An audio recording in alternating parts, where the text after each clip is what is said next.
Welcome to this journey through one of the most disturbing cases recorded in American history. Before we begin, I invite you to leave in the comments where you're watching from and the exact time you're listening to this narration. We're interested in knowing to what places and at what moments of the day or night these documented accounts reach. In 1850, when the American South was still bound by the chains of slavery, whispers began to circulate through the plantations of rural Georgia about a man whose very existence defied nature itself. The overseer's records from Whitfield County mention a Brazilian slave named Roque José Florencio, though the plantation workers knew him by another name entirely. They called him Dry Foot, a moniker that would echo through generations of hushed conversations and midnight confessions. The first documented mention of this man appears in a faded inventory ledger belonging to the Garrison family estate, a sprawling cotton plantation nestled between the Conestoga and Coosawattee rivers.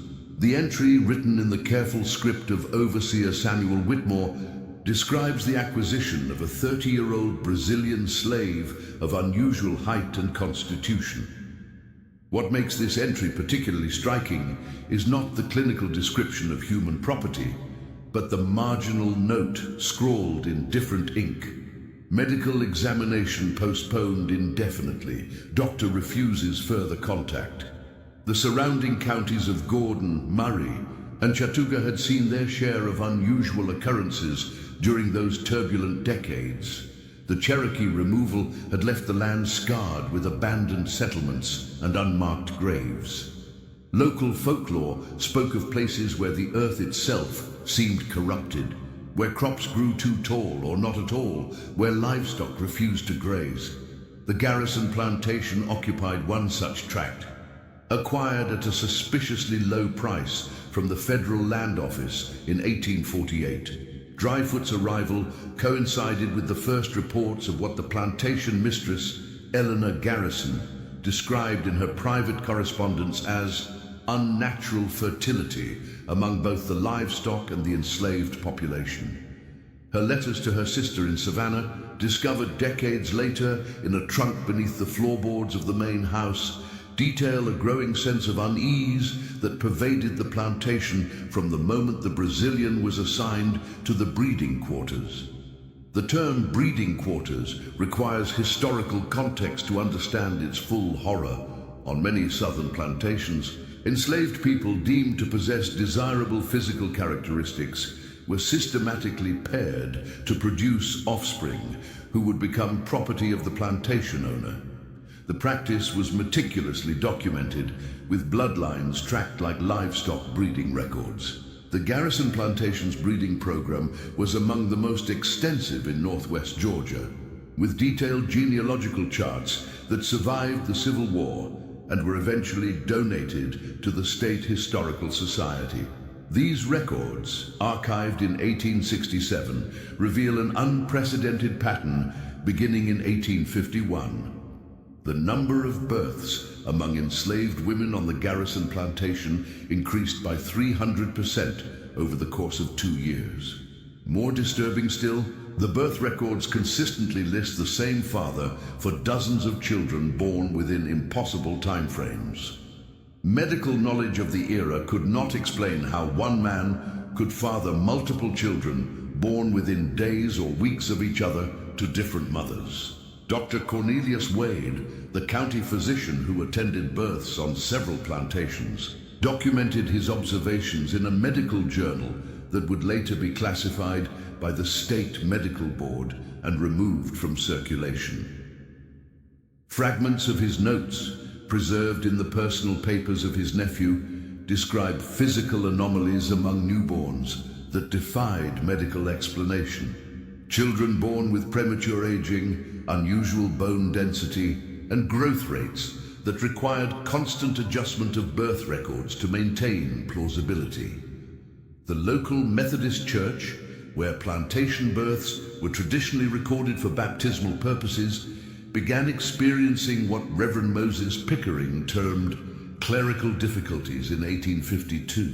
His weekly reports to the district supervisor mention repeated instances of ink fading from baptismal records, pages becoming mysteriously damaged, and an increasing reluctance among parishioners to discuss births on the Garrison plantation.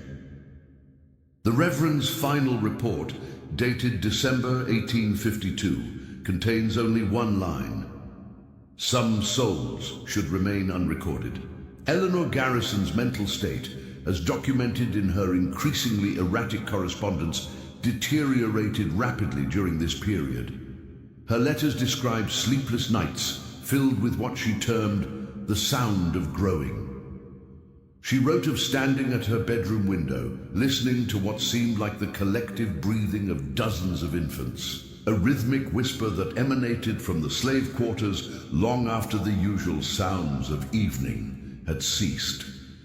The overseer, Samuel Whitmore, maintained meticulous daily logs until the summer of 1853, when his entries became sparse and increasingly illegible.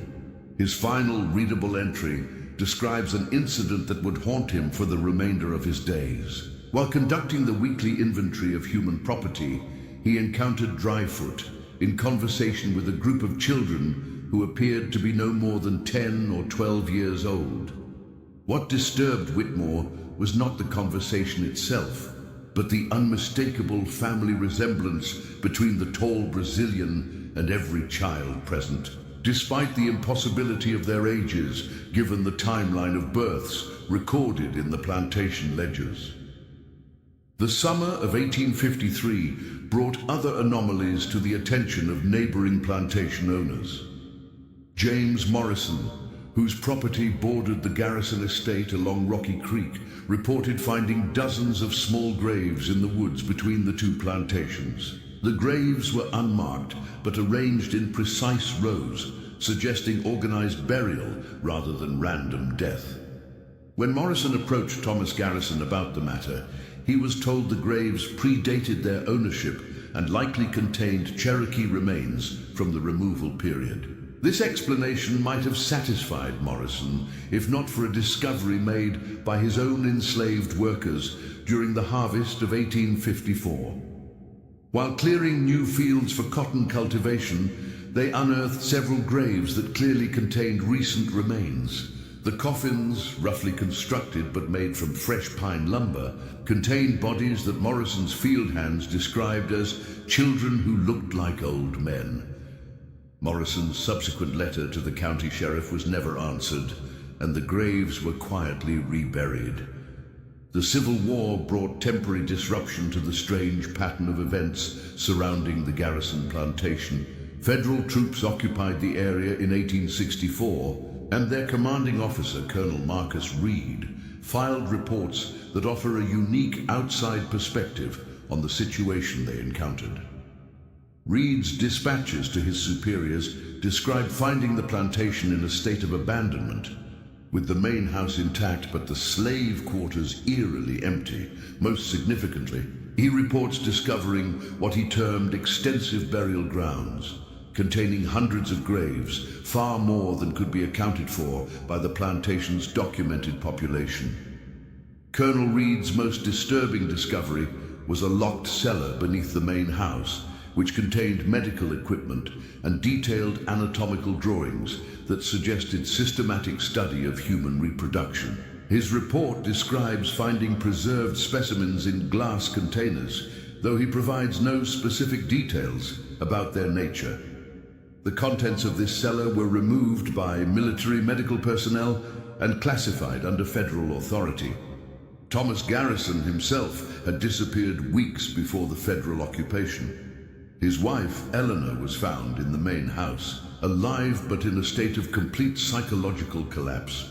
She was transported to the state asylum in Milledgeville, where she remained until her death in 1869. The attending physician's notes, preserved in asylum records, describe her persistent delusions about a man she called the Father of Nations, and her conviction that she had witnessed the birth of a new species of human being. The plantation was sold at auction in 1866 to cover debts and taxes.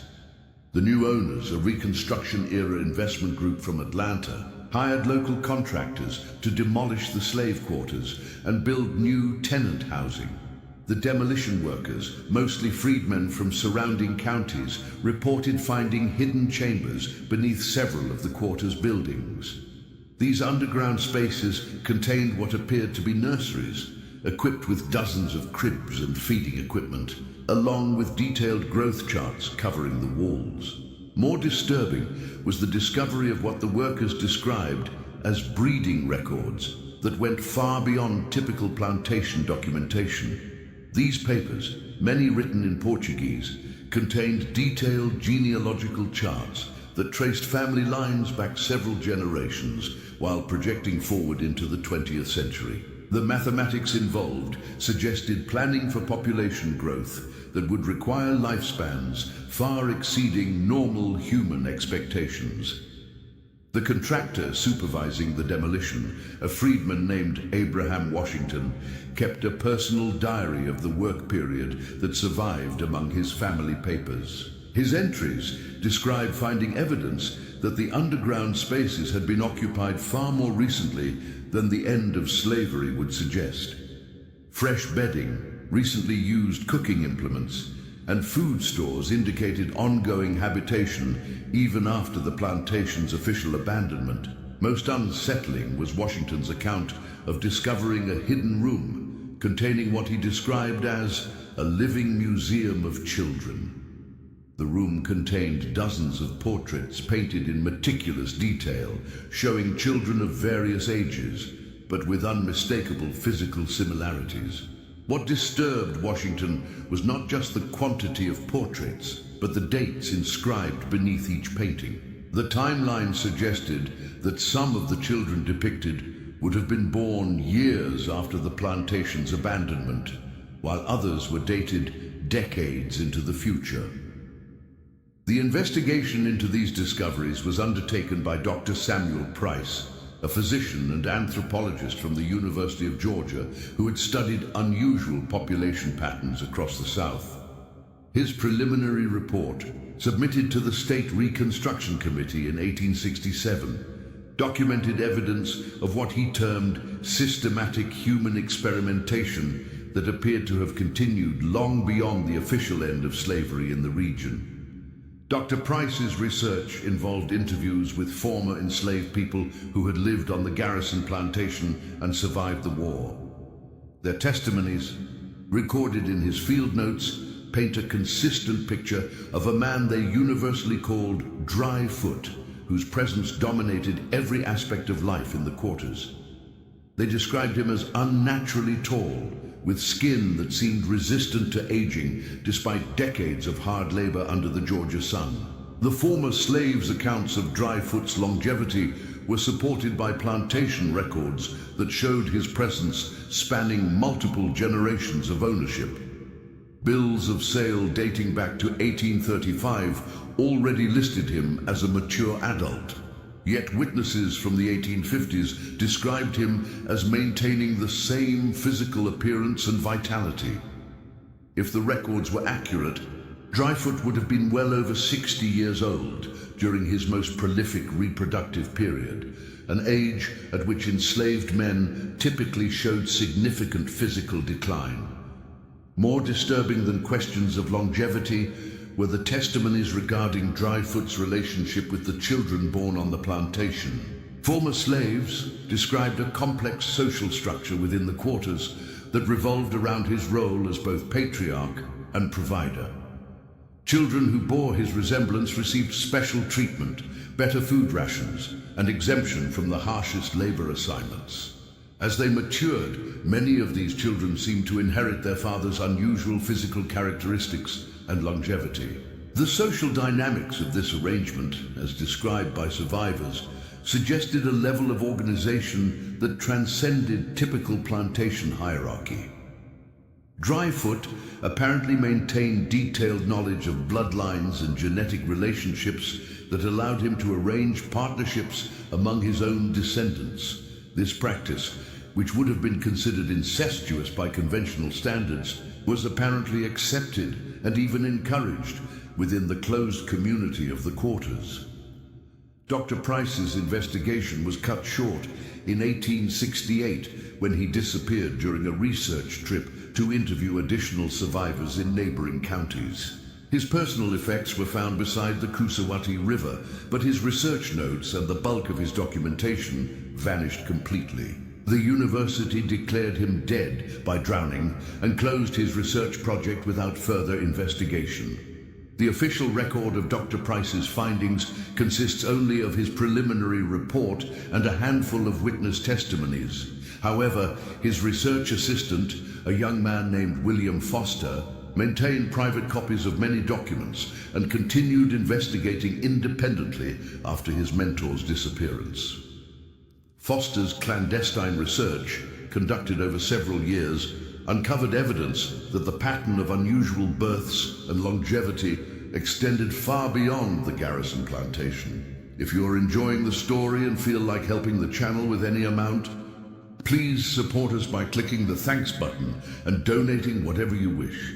This really helps the channel keep posting new stories. Foster's investigation, documented in coded journals that were discovered among his papers after his death in 1912, revealed similar anomalies at plantations across northern Georgia, eastern Tennessee, and western North Carolina. In each case, records showed the presence of unusually tall, long-lived slaves of Brazilian or Caribbean origin, accompanied by dramatic increases in birth rates and reports of children with extraordinary physical characteristics.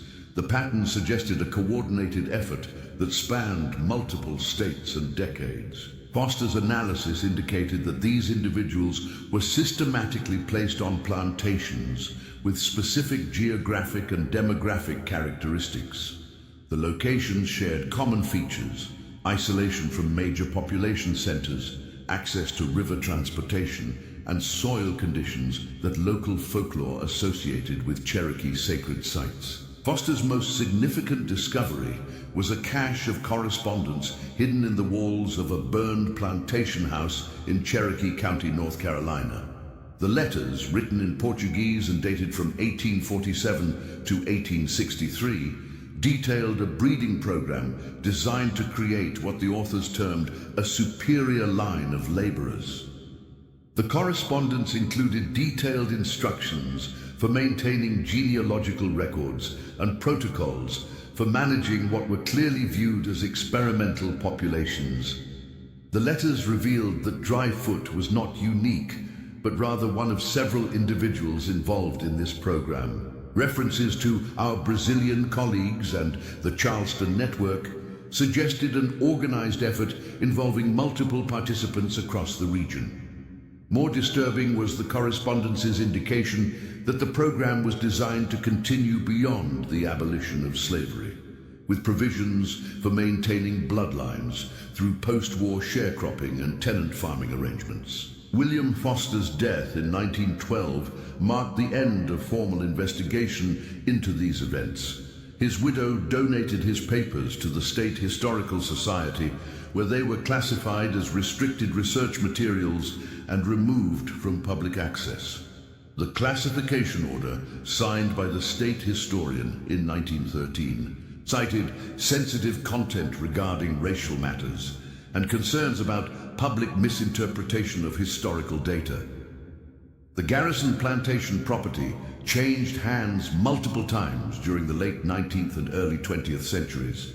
Each ownership period was marked by unusual occurrences that local residents attributed to the land's troubled history. Tenant farmers reported finding additional graves during spring plowing, while hunters described encountering unusually tall figures in the woods who seemed to vanish when approached directly.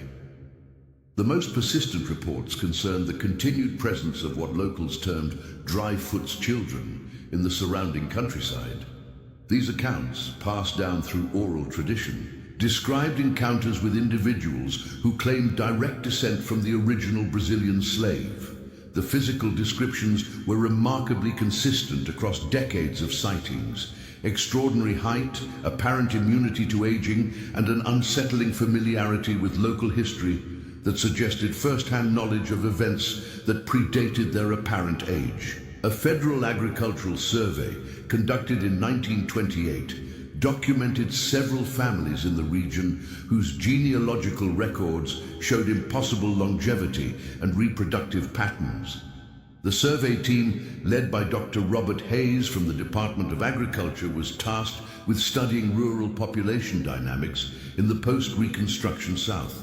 Their preliminary findings indicated the presence of genetic anomalies that warranted further investigation. Dr. Hayes's team documented families whose members consistently lived well beyond normal life expectancy while maintaining unusual physical vitality. Birth records suggested that some individuals had been reproducing for periods spanning multiple human generations. The pattern was most pronounced in areas that had once been plantation land, particularly properties with documented connections to the Brazilian breeding programs of the antebellum period. The Agricultural Survey's final report, submitted to federal authorities in 1929, contained recommendations for discreet medical monitoring of certain rural populations. The report's classification status prevented public access, but leaked portions suggested that federal agencies maintained ongoing interest in genetic anomalies that might have military or scientific applications. World War II brought renewed federal attention to the region when military recruiters noted unusual physical characteristics among potential draftees from specific geographic areas. Young men from families with documented connections to the old plantation breeding programs displayed extraordinary height, physical strength, and apparent resistance to common diseases.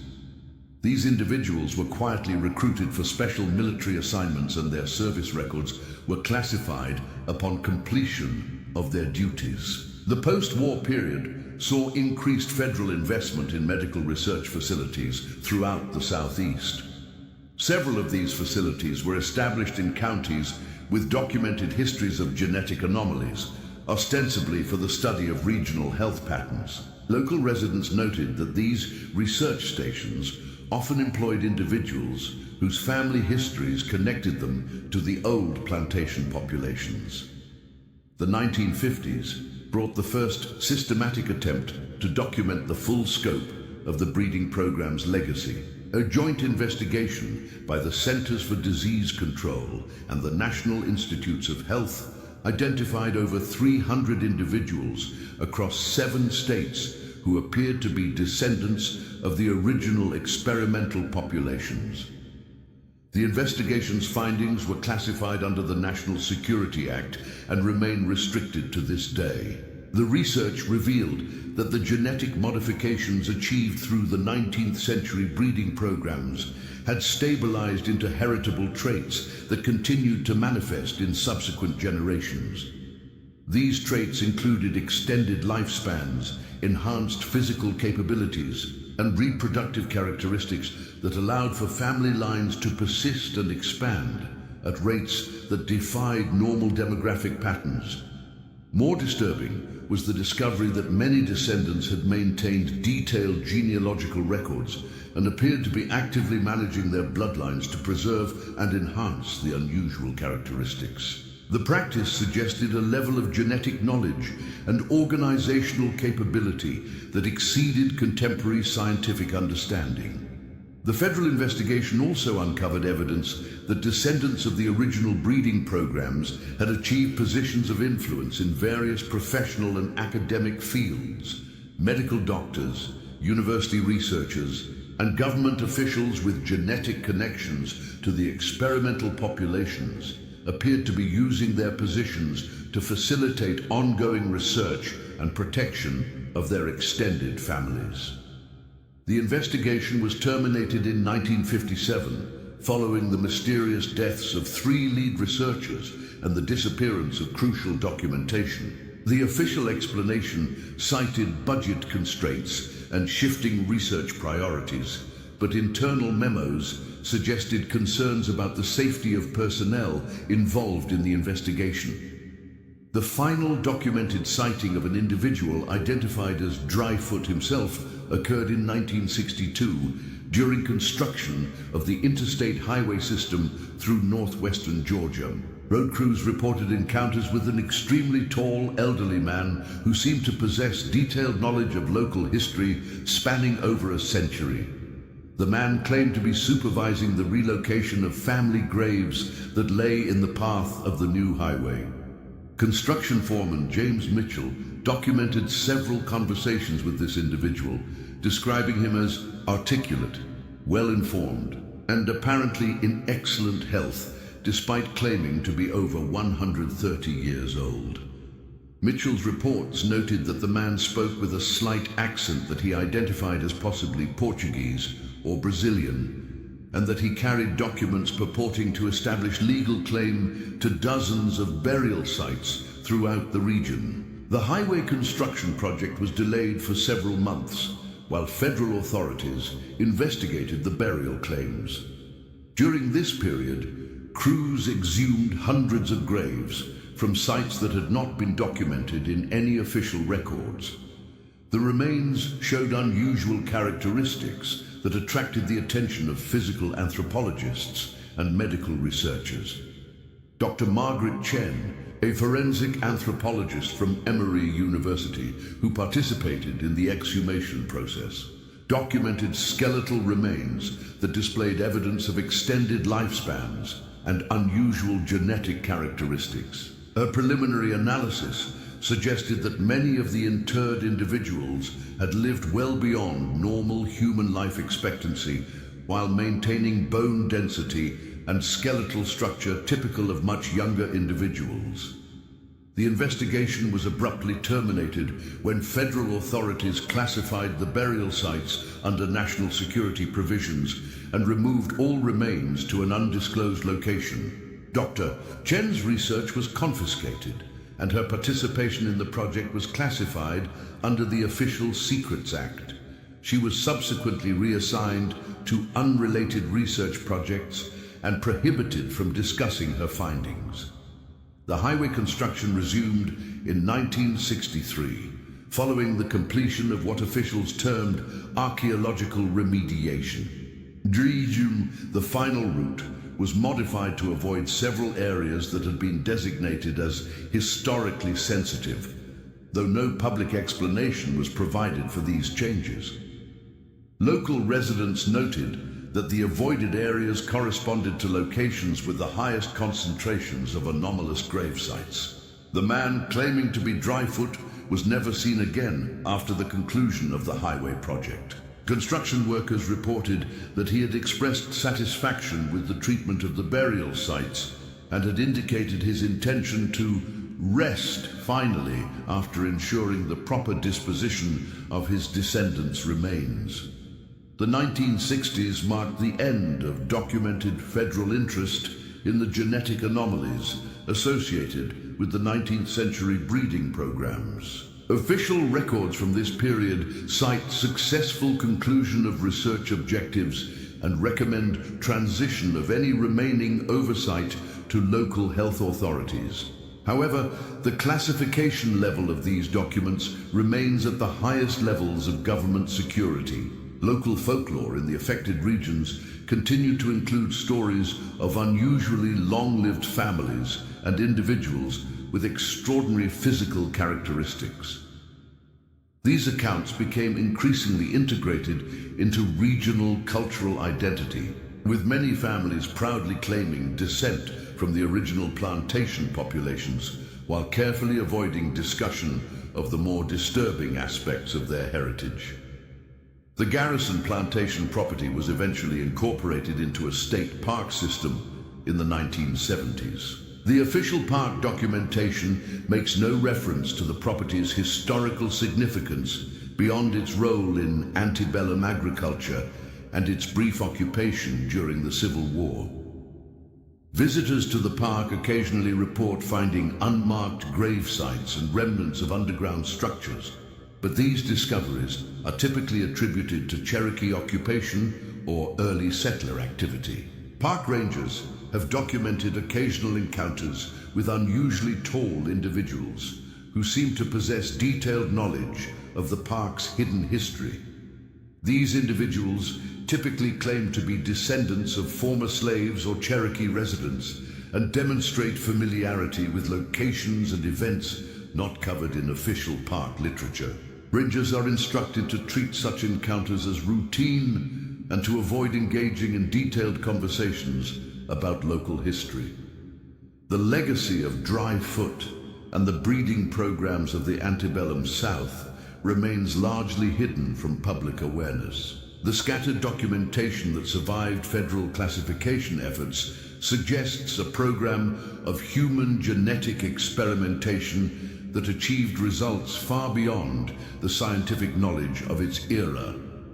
The mechanisms by which such results were achieved and the full extent of their persistence in modern populations remain classified under various national security provisions. Contemporary genetic research has identified several heritable traits that appear with unusual frequency in populations descended from certain 19th century plantation families. These traits include extended lifespans, enhanced disease resistance, and reproductive characteristics that allow for large families across extended periods. However, the historical context for these genetic patterns remains officially unexplored. The story of dry foot represents one chapter in a larger historical narrative that continues to influence population genetics across the American South. The careful documentation maintained by federal agencies suggests ongoing monitoring of genetic anomalies that trace their origins to the systematic breeding programs of the slavery era. The full scope of this monitoring and its implications for affected populations remains protected under the highest levels of government classification. Academic researchers who have attempted to study these population patterns have consistently encountered obstacles in accessing historical records and genetic data. Research proposals touching on the genetic legacy of plantation breeding programs are typically denied funding or redirected toward less sensitive topics. The few researchers who have persisted in investigating these matters have experienced career difficulties or have chosen to pursue their research through unofficial channels. The descendants of the original experimental populations continue to live throughout the Southeast, often unaware of their unusual genetic heritage. Many have achieved positions of prominence in their communities and professions, contributing to the economic and cultural development of the region while maintaining the discrete social networks that preserve their extended family relationships. The question of whether the genetic modifications achieved through 19th century breeding programs represent a beneficial adaptation or a potential threat remains officially unanswered.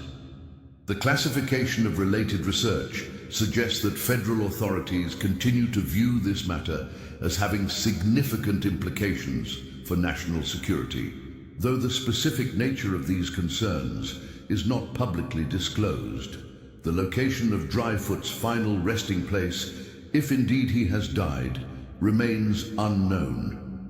Local folklore suggests that he chose a burial site within the state park that now encompasses the former Garrison Plantation, but no marked grave has been identified.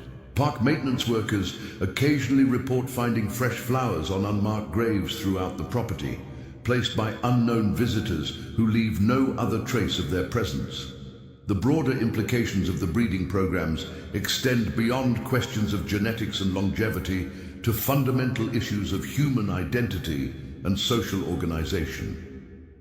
The success of these programs in creating stable, heritable modifications to human populations suggests capabilities that exceeded the scientific understanding of their era and continue to challenge contemporary genetic research.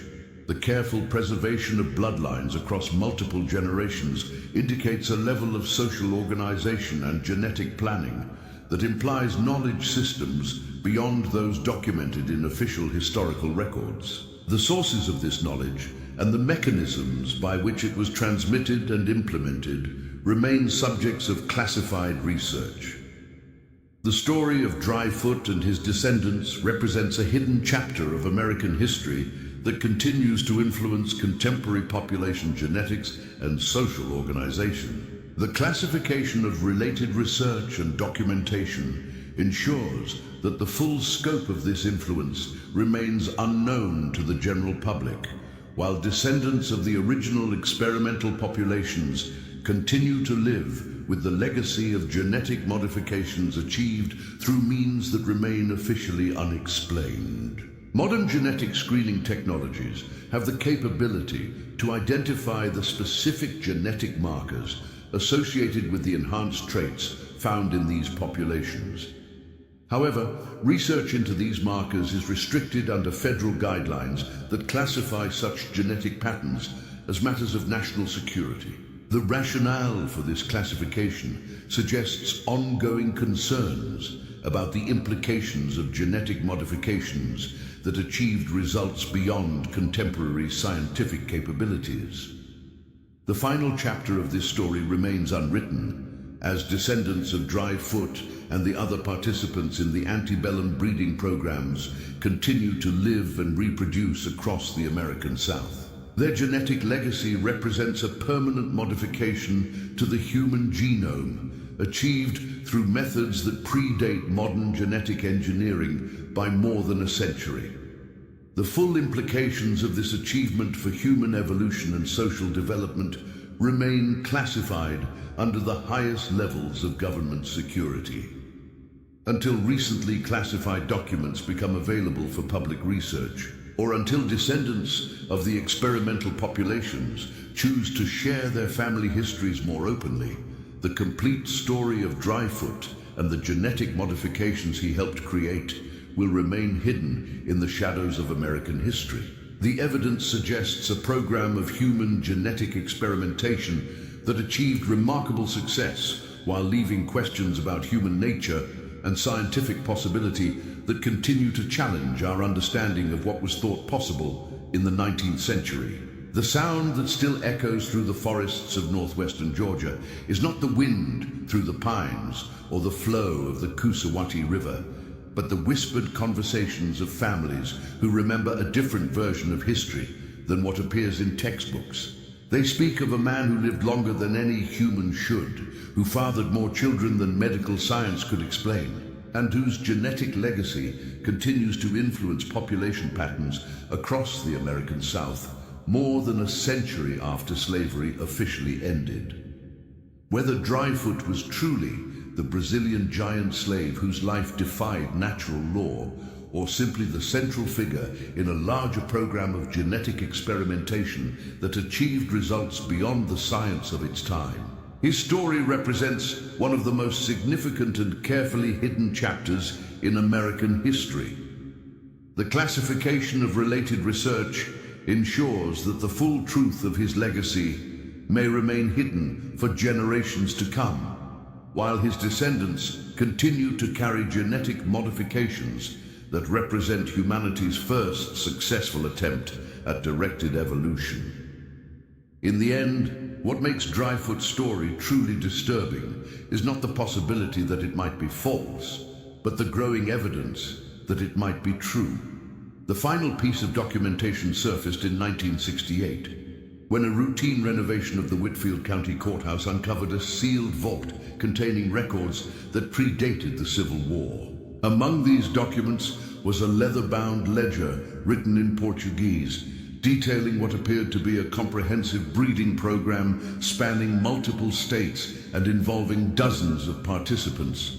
The ledger, authenticated by federal linguists as genuine 19th century Brazilian Portuguese, contained genealogical charts that traced family lines forward into the 20th century with mathematical precision. The calculations included projected lifespans, reproductive periods, and population growth rates that assumed genetic modifications far beyond the medical knowledge of the 1850s. Most disturbing was the ledger's final entry, dated 1865, which described the successful completion of Phase 1 and outlined plans for a dormancy period lasting approximately 100 years. The entry suggested that the visible aspects of the breeding program were designed to be temporary, with the true genetic modifications programmed to manifest in later generations. Federal authorities classified the ledger immediately upon its discovery and removed it from county custody. The renovation workers who found the vault were required to sign non-disclosure agreements, and the existence of the documents was never officially acknowledged. However, copies of several pages were secretly photographed by a courthouse clerk named Robert Mills, whose family had lived in the county since before the Civil War. Mills' photographs, discovered among his personal effects after his death in 1987, revealed genetic planning that extended well into the 21st century. The Portuguese calculations included provisions for genetic expression that would remain dormant for multiple generations before manifesting in descendants who would carry enhanced traits while appearing completely normal to casual observation. The implications of this delayed genetic expression became apparent during the 1990s, when medical researchers began documenting unusual longevity patterns among certain families in the Southeast. Individuals with documented ancestry connecting them to the old plantation populations began displaying enhanced immune systems, extended lifespans, and reproductive capabilities that exceeded normal human parameters. Dr. Patricia Hernandez, a geneticist at the CDC who studied these patterns, documented cases of individuals in their 70s and 80s displaying physical capabilities typically associated with people 30 years younger. Her research, conducted under federal oversight, identified specific genetic markers that appeared to activate during middle age, triggering enhanced physical and mental capabilities. The research was terminated in 1999 when several study participants began demonstrating cognitive abilities that exceeded the parameters of the research protocol. Dr. Hernandez's final report, classified immediately upon submission, described subjects who appeared to possess intuitive understanding of genetic principles that exceeded contemporary scientific knowledge. The pattern of enhanced capabilities appeared to be spreading through family lines in ways that suggested intentional genetic programming rather than random mutation. Affected individuals demonstrated unusual success in academic and professional fields, particularly in areas related to medicine, genetics, and biological research. By the early 21st century, descendants of the original breeding programs had achieved positions of influence throughout American society. Their enhanced longevity and cognitive capabilities allowed them to accumulate knowledge and resources across extended lifespans while maintaining the appearance of normal human development. The true scope of Dryfoot's legacy became apparent in 2007, when a comprehensive genetic survey conducted by the Department of Defense identified over 10,000 individuals across the United States who carried genetic markers associated with the 19th century breeding programs. The survey's findings suggested that the genetic modifications had stabilized into heritable traits that would continue to propagate through the general population. The survey also revealed that affected individuals had maintained sophisticated genealogical networks that allowed them to track and manage their extended family relationships across multiple generations. These networks operated below the threshold of official detection, while facilitating genetic planning that ensured the preservation and enhancement of the modified traits. The final confirmation of Dryfoot's continued influence came in 2015, when federal researchers investigating unusual population genetics in rural Georgia encountered a community of individuals who claimed direct descent from the original Brazilian breeding program. These individuals displayed physical characteristics consistent with the 19th century descriptions of Dryfoot himself: extraordinary height, apparent immunity to aging, and reproductive capabilities that defied medical explanation. The community had maintained detailed genealogical records spanning over 150 years, documenting genetic modifications that had been carefully preserved and enhanced through selective breeding practices that continued into the modern era. Their records included detailed knowledge of genetic engineering techniques that preceded official scientific discovery by decades. Most significantly, the community possessed documentation suggesting that Dryfoot himself had survived well into the 20th century, maintaining his role as patriarch and genetic architect until at least 1970. Photographs from the community's archives showed an individual matching historical descriptions of Dryfoot at various ages spanning over a century, with minimal signs of physical aging despite the passage of decades. The federal investigation of this community was classified at the highest levels of national security, with all personnel required to undergo extensive background checks and psychological evaluation. The investigation's findings remain classified, but leaked documents suggest that the genetic modifications achieved through the 19th century breeding programs represent the most successful example of directed human evolution in recorded history.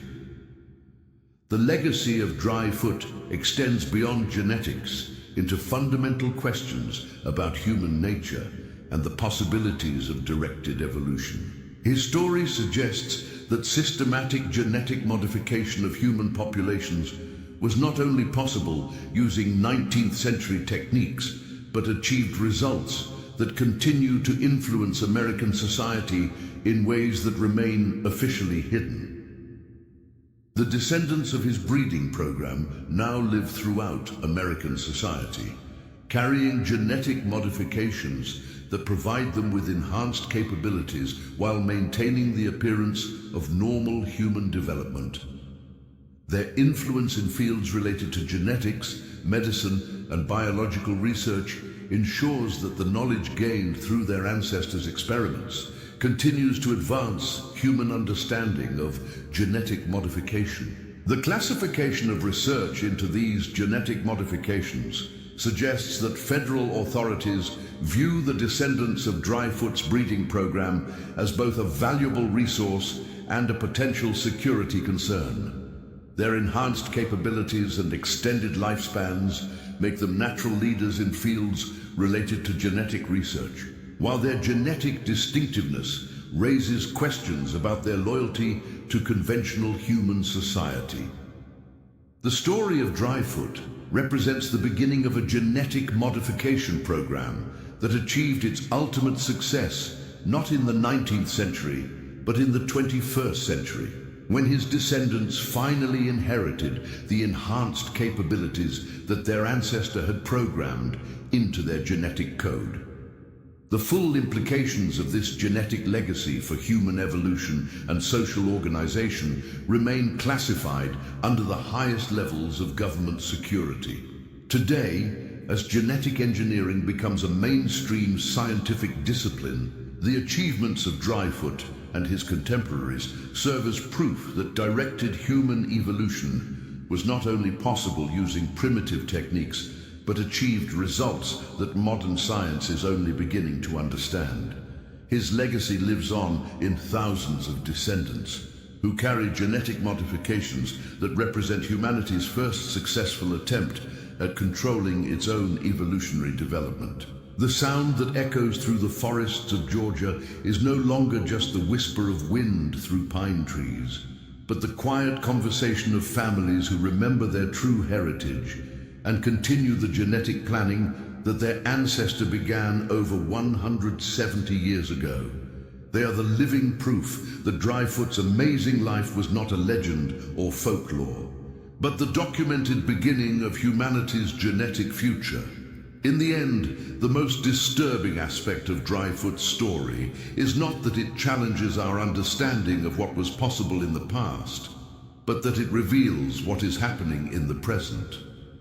His descendants walk among us, enhanced by genetic modifications achieved through methods that predate modern science, carrying the legacy of humanity's first successful attempt at directed evolution into an uncertain future. The amazing life of Dry Foot did not end with his death, but continues in the genetic code of thousands of Americans who carry his modifications in their DNA, ensuring that his influence on human evolution will persist for generations to come.